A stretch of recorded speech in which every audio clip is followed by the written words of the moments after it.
D. Purandeswari ji.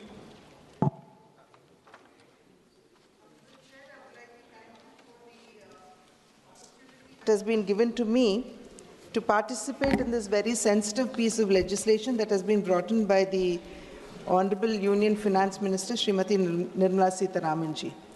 I would also like to voice my appreciation towards the sensitivity with which this piece of legislation has been brought in, which the Honorable Finance Minister has just very eloquently outlined.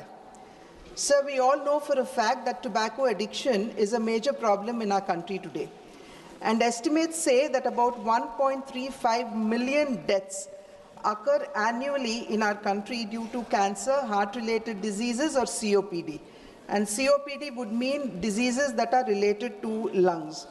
So the issue is very serious because around 29% of the population, that is 267 million adults, and many more adolescents are actually in a way habituated or are addicted to tobacco and related products.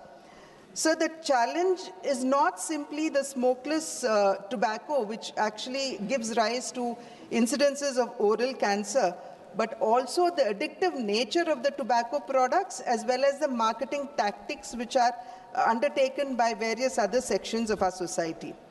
So usage of tobacco is amongst both men and women, where about 42.14% men and 14.2% women are estimated to be addicted to tobacco. And surprisingly, the very same survey also says that about 8.5% of our children between the ages of 13 to 15 are also today addicted to tobacco and the related products like pan masala and so on.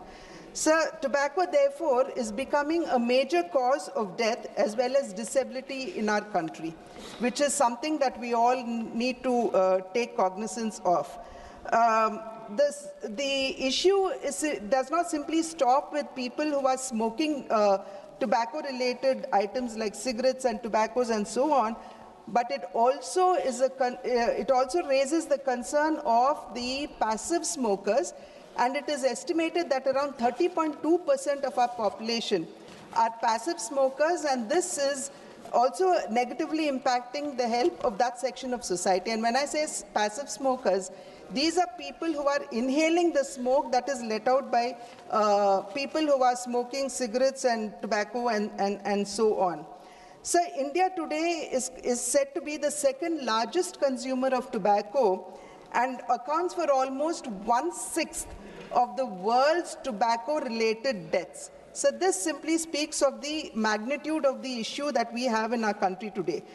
Today, India's disease burden, sir, is no more characterized by communicable diseases, but is rather today being characterized by non-communicable diseases like heart-related problems, cancers, lung-related problems, and so on.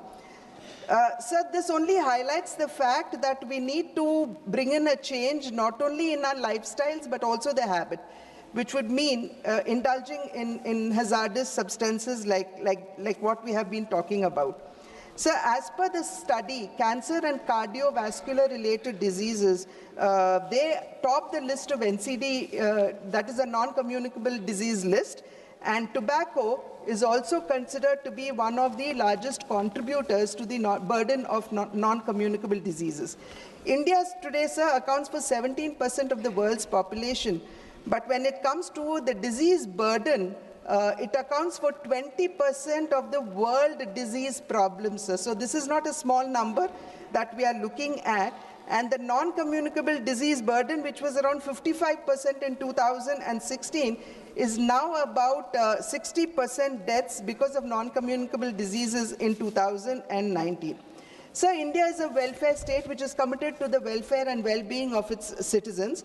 And the Narendra Modi ji government is also committed to the same, and having been committed to the same has taken the decisive step of imposing the GST on health hazardous substances like tobacco and pan products and so on.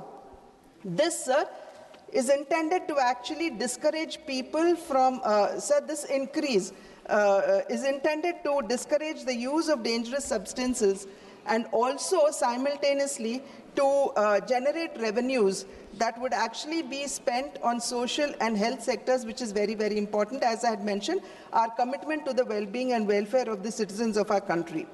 Today, sir, even as we are phasing out the GST compensation cess, as has been rightly mentioned by our Honorable Finance Minister, Union Finance Minister, we must ensure that the prices do not plummet on these tobacco and related substances to such an extent that they become easily accessible to people, even as we are speaking about how do we discourage them from using such hazardous substances.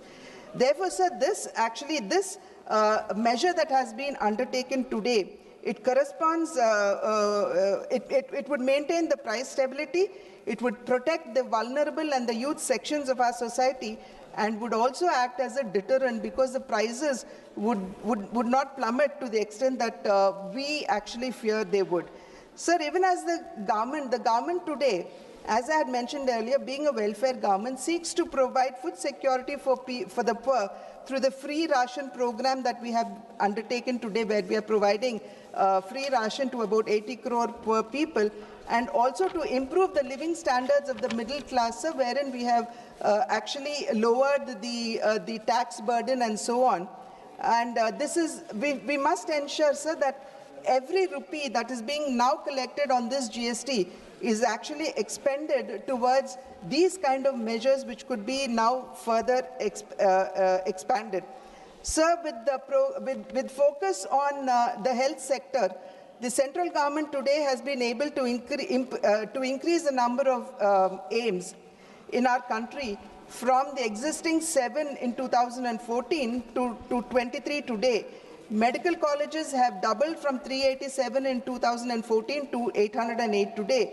And above all, we have one of the largest health insurance scheme in our country in the form of Ayushman Bharat, which provides health security to about 9 crore people who have already availed the Ayushman Bharat, and the central government has expended 1.3 lakh crores on this program.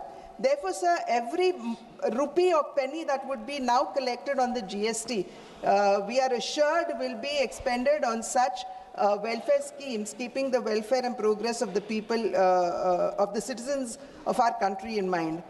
Sir, the concern here amongst the states is that would it actually affect our revenues?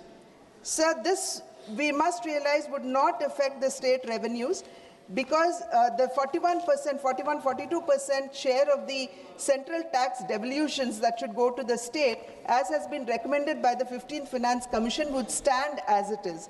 And it has already been outlined by the Honorable Finance Minister that this GST compensation removal was actually a time-bound initiative that was brought in, and it was agreed upon by all the states. So it is not a coercive decision that is being taken by the central government today.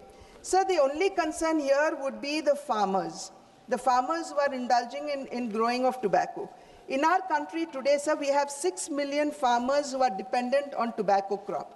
And we have 20 million laborers who are dependent on this crop. And and above this, we have about 36 million people who are indulging in processing or exports and so on and so forth.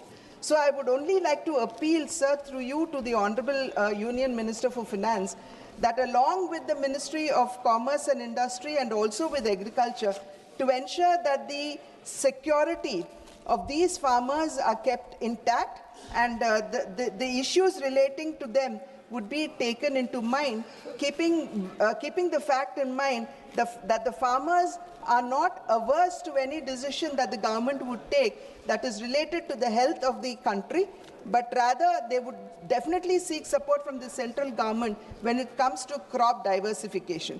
There was once upon a time the initiative that was taken to diversify farmers who were indulgent in tobacco growth, and about, I'm subject to correction, around 110,000 and odd hectares have today, acres have actually, farmers have actually diversified about 110,000 and odd acres of land to various other crops. But however, I think the other 6 million farmers that I'm talking about today, the interest of these farmers need to protect it is a strong appeal and prayer that I have to the Honorable Minister, sir.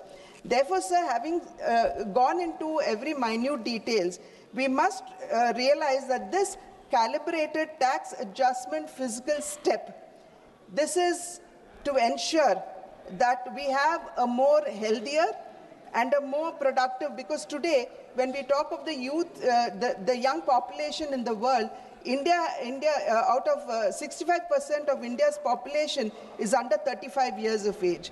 And when we say they are under 35 years of age, we're actually talking about a large pool of human resource who can actually become very productive for our country.